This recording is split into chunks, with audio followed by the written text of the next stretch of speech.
Bonjour à tous, aujourd'hui nous continuons le chapitre de la chimie et nous allons aborder un cours très important sur la concentration. Vous allez voir que la plupart des concepts qui sont présentés dans ce cours ont déjà été croisés en secondaire 3 et nous allons rajouter 2-3 petites notions supplémentaires. Donc on va se rappeler que la concentration c'est l'expression d'une proportion en réalité. Donc, c'est la proportion de soluté qu'il y a sur la quantité de mélange total. Alors, en solution, donc quand on a une solution avec un soluté et un solvant, ça revient à dire la quantité de soluté sur la quantité de solution. Je vous rappelle que le mot solution, c'est le mélange du soluté et du solvant.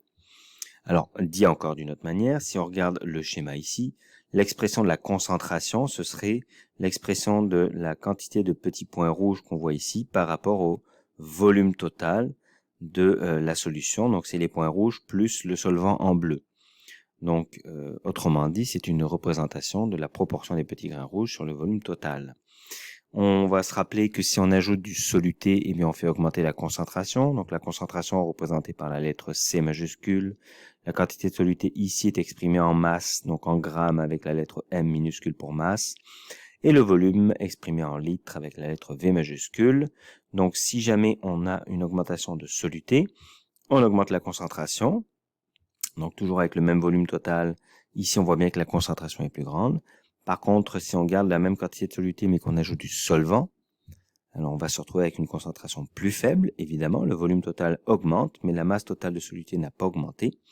Et donc vous avez trois dessins ici. Donc si on imagine que la concentration au départ est représentée par ce dessin, et bien on voit que la concentration ici est plus grande qu'au début, et ici la concentration est moins grande. Et bien on comprend bien que ça revient au calcul mathématique. La masse ici, elle est plus grande, donc on voit bien que si on garde le volume mais que la masse augmente, la concentration va augmenter. Alors qu'ici, la masse est la même que tout à l'heure, mais c'est le volume total qui a augmenté. Alors on divise par quelque chose de plus grand, ça fait bien baisser la concentration. Cette formule, donc, vous l'avez utilisée et croisée beaucoup en secondaire 3. C est égal à M sur V. Attention, C majuscule, M minuscule et V majuscule. M représente la masse de soluté. Et c'est donc exprimé en grammes. Le volume représente le volume total de la solution. Il est donc exprimé en litres. Et la concentration dans le cas présent, eh bien, elle revient à diviser des grammes par des litres. Donc, on va bien avoir une concentration en grammes par litre, bien sûr. Alors, quelques petits calculs pour se rappeler tout ça. Imaginons un bécher qui contient 1000 ml d'une solution contenant 0,025 kg de dibromure de magnésium. On a le volume ici total de la solution à 1000 ml. On a la quantité de soluté qu'on a mis. Attention à l'unité, ce sont des kilogrammes. Or, on nous demande une concentration en grammes par litre. Donc, faire la transformation, ne pas oublier. La masse est de 0,025 kg, ça nous donne 25 grammes. Le volume est en millilitres et ça non plus, on ne le veut pas si on veut une concentration en grammes par litre. Donc on va le transformer en litres. Voilà nos deux données. La formule qu'on utilise est ici. Le calcul avec les unités, il est là, 25 divisé par 1. On trouve donc une réponse de 25 grammes par litre. C'était un début facile. On enchaîne avec une deuxième question. Et regardez bien, cette fois-ci, c'est écrit ici en rouge. Faites bien attention à ce qu'on vous demande dans les exercices. On nous demande une concentration ici en milligrammes par litre. On nous indique que la solution fait 200 ml et qu'on a 4 mg de fluorure de lithium. Donc le volume total est représenté ici. Ça, c'est la quantité de soluté qu'on a versée. Et on se rend compte que le milligramme, eh bien, il nous arrange bien. Alors on ne le touche pas. On garde 4 mg, puisque c'est des milligrammes qu'on veut dans notre calcul. Le volume, par contre, en millilitres, ça, il faut le transformer en litres. Le voilà. La formule est toujours la même, C est égal à M sur V, 4 mg divisé par 0,2 litres, ça nous donne 20 mg par litre comme résultat. Troisième exercice, on a 200 ml d'une solution à 4,5 g par litre, eh bien on ne connaît pas la masse de soluté qu'on a versée, on a bien le volume total de la solution, on a la concentration. Alors cette fois-ci, c'est M qu'on va chercher, et donc on va se rappeler qu'on peut trouver M. Grâce à cette formule, il suffit juste d'isoler la variable, et M, la formule, c'est C fois V. Alors, on a une concentration en grammes par litre, c'est bon. On a un volume en millilitres, ça nous arrange pas, on le transforme en litres. Et donc, M est égal à C fois V, 4,5 grammes par litre fois 0,2 litres, ça donne 0,9 grammes.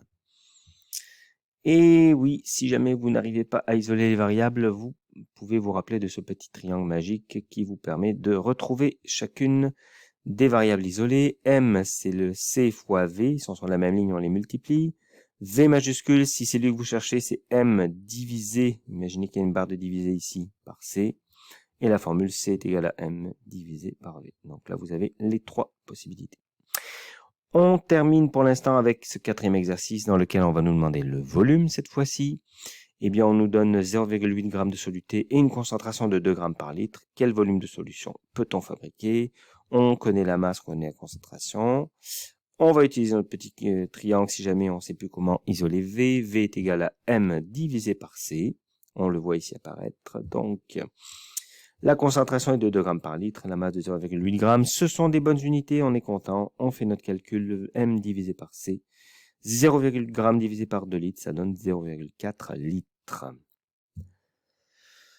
On avait également vu en secondaire 3 qu'on peut exprimer une concentration non pas en grammes par litre ou même en milligrammes par litre, mais en pourcentage. Alors, il existe 3 possibilités de pourcentage.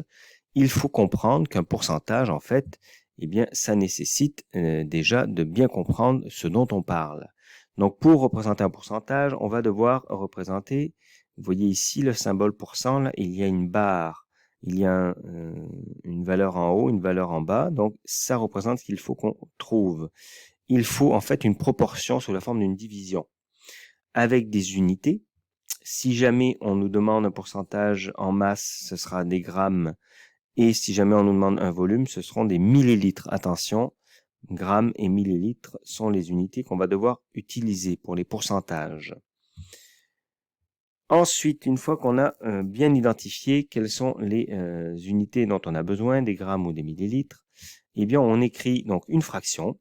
Et comme son nom l'indique, pour 100, eh bien on va faire une barre de fraction pour 100. En fait, c'est ça qu'on veut faire, hein. C'est une proportion en pourcentage du soluté par rapport au volume total ou à la quantité totale de solution ou de mélange. Donc, X, ça représente la valeur chiffrée sur 100. Vous allez voir avec un exemple, ça va être plus clair. Et on pourra lire, donc, il y a X grammes ou millilitres, dépendamment de ce qu'on nous demande, dans 100 grammes ou millilitres de mélange. Donc là, ça vous parle peut-être pas, mais je vous donne un exemple tout de suite.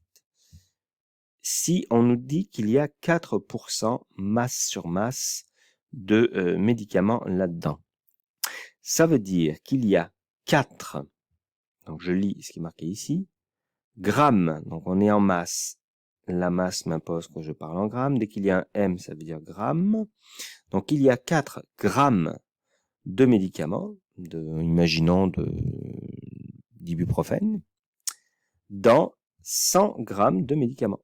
Donc, il y a 4 grammes de molécules actives dans 100 grammes de mélange. Donc, quand vous prenez un médicament, ce n'est pas seulement du médicament. Vous savez qu'il y a des fois des agents à côté qui sont rajoutés. Donc, vous n'avez pas forcément toute la poudre qu'il y a, par exemple, dans la petite pilule ici, qui est un médicament. Donc, si on nous dit que le médicament est à 4% masse sur masse, ça veut dire qu'il y a en réalité 4 grammes de substances actives dans 100 grammes de pilules ou de capsules ou de gélules. Donc, il y a beaucoup de substances additives autour qui ne sont pas du médicament. Donc voilà, le pourcentage, 4 grammes sur 100 grammes. On peut l'utiliser avec des mélanges donc de solutés solides sur un volume total liquide. Donc ça, c'est les solutions habituelles. Donc 0,2% masse sur volume. Ça veut dire qu'il y a 0,2 grammes de substance sur 100 millilitres, attention, là on a un V, hein, donc V ça m'impose des millilitres, sur 100 millilitres de solution. Donc si on me dit qu'une concentration est à 0,2% masse sur volume, ce qu'on est en train de me dire, c'est qu'il y a 0,2 g de soluté dans 100, attention, pourcentage, hein, 100 millilitres de solution. Et on peut faire la même chose avec des liquides mélangés ensemble. Donc une boisson alcoolisée à 12% volume sur volume, qu'est-ce que ça veut dire? Ça veut dire qu'il y a 12 millilitres d'alcool dans 100 millilitres de boisson. Donc attention, pour 100, c'est sur 100. Donc vous voyez, quel que soit le pourcentage qu'on utilise, masse sur volume ou volume sur volume, En fait, ce qu'on cherche, c'est une expression de la quantité de soluté sur 100 unités de mélange. Donc, je dis unité, ça peut être soit en volume, soit en masse, mais on est toujours sur 100. Vous voyez, il y a toujours sur 100. Qu'est-ce qui fait qu'on a des grammes ou des millilitres? Eh bien, c'est ce qui est écrit ici. On nous a informé que c'était un pourcentage masse sur volume. En réalité, ce qu'on nous disait, c'était des grammes sur des millilitres. On a bien une masse sur un volume. Ici, on a 2 unités de volume, donc millilitres, millilitres. Ici, on a 2 unités de masse, donc grammes, grammes. Voilà pour la concentration. Et ce qu'on peut constater, c'est que pour passer d'une solution en grammes par litre à des pourcentages, en réalité, eh bien, vous allez voir que la démarche est relativement simple. Alors, imaginons qu'on a un soluté à 0,05% masse sur volume. En fait, ce qu'on vient de nous dire, c'est qu'il y a, donc comment on écrit ça? 0,05% masse sur volume, ça revient à dire 0,05 grammes, donc la masse, sur 100 millilitres de solution. Ce qui nous donne donc en produit croisé, eh bien, si on veut savoir combien il y a dans 1 litre, donc dans 1000 millilitres, eh bien, il suffit de multiplier par 10. Il y a 0,05 g de médicaments dans 100 millilitres de solution, donc il y a 0,5 g de médicaments dans 1000 millilitres de solution, 10 fois plus. Et ça, des grammes sur des 1000 millilitres, en réalité, c'est des grammes par litre. Grammes sur 1000 millilitres, ça revient à des litres. Donc en réalité, le pourcentage et le gramme par litre, et attention, je parle bien du pourcentage masse sur volume, c'est de lui dont on parle en ce moment, eh bien il est connecté au gramme par litre par une simple multiplication par 10. On va faire l'inverse. Un soluté à 34 grammes par litre est à un pourcentage de... Alors 34 grammes par litre, ça veut dire 34 grammes sur 1000 millilitres. On veut un pourcentage, donc ce qu'on veut, c'est des grammes sur 100 millilitres. On fait un produit croisé et on va se rendre compte qu'il y a 3,4 grammes de soluté dans 100 millilitres de solution. Donc ça veut dire quoi? C'est 3,4% masse sur volume. Donc pour passer des grammes par litre au pourcentage, on divise par 10. Pour passer des pourcentages au gramme par litre, on multiplie par 10. Alors, petit exemple, quelle est la concentration en pourcentage masse sur volume lorsqu'on a 0,306 g de calcium dans 18 litres de solution? On se rappelle que les pourcentages masse sur volume, c'est des nombres de grammes sur 100 millilitres, c'est ça que ça veut dire, hein, pour 100. Alors, les données 0,306 g, le volume 18 litres.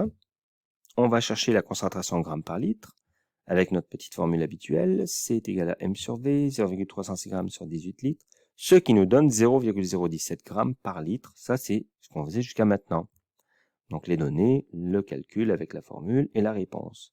Mais on veut des pourcentages. Comment amener ça à des pourcentages? Eh bien, produit croisé. Regardez, 0,017 g dans 1 litre, ça veut dire 0,017 g dans 1000 millilitres. 1 litre, c'est 1000 millilitres. Combien ça fait sur 100? Eh bien, ça fait 0,0017 sur 100 en produit croisé, donc 10 fois moins. Le pourcentage, il est à 0,0017%. Il y a 0,017 g dans 1000 millilitres, donc il y a 10 fois moins dans 100 millilitres. Voilà la réponse en pourcentage. Je continue cette vidéo dans une deuxième partie.